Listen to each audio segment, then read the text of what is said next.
నిర్మాణపు పనులు పూర్తి చేసుకొని చాన్నాళ్లుగా ఎదురుచూస్తున్న భద్రాద్రి కొత్తగూడెం జిల్లా కలెక్టరేట్ కార్యాలయాన్ని రాష్ట్ర ముఖ్యమంత్రి కల్వకుంట్ల చంద్రశేఖరరావు గురువారం ప్రారంభించారు.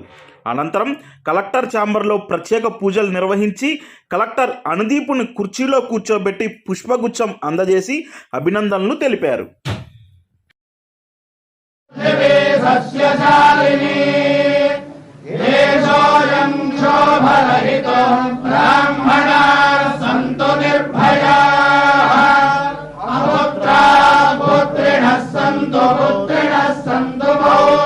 గురువారం మధ్యాహ్నం మహబూబాద్ జిల్లాలో పర్యటన ముగించుకొని ప్రత్యేక హెలికాప్టర్ ద్వారా భద్రాద్రి కొత్తగూడెం జిల్లా కొత్తగూడెంలోని నూతన కలెక్టరేట్ కార్యాలయానికి చేరుకున్న ముఖ్యమంత్రికి రాష్ట్ర మంత్రులు ఘన స్వాగతాన్ని పలికారు.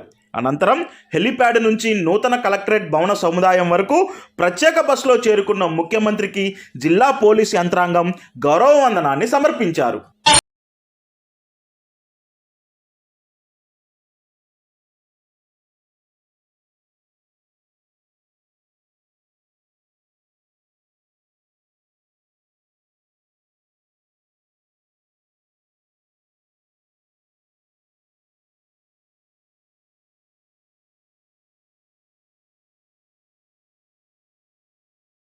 అనంతరం లాంఛనంగా నూతన కలెక్టరేట్ కార్యాలయాన్ని ప్రారంభించిన ముఖ్యమంత్రి కలెక్టర్ అనుదీప్కు పుష్పగుచ్చాన్ని అందజేసి శుభాకాంక్షలు తెలిపారు.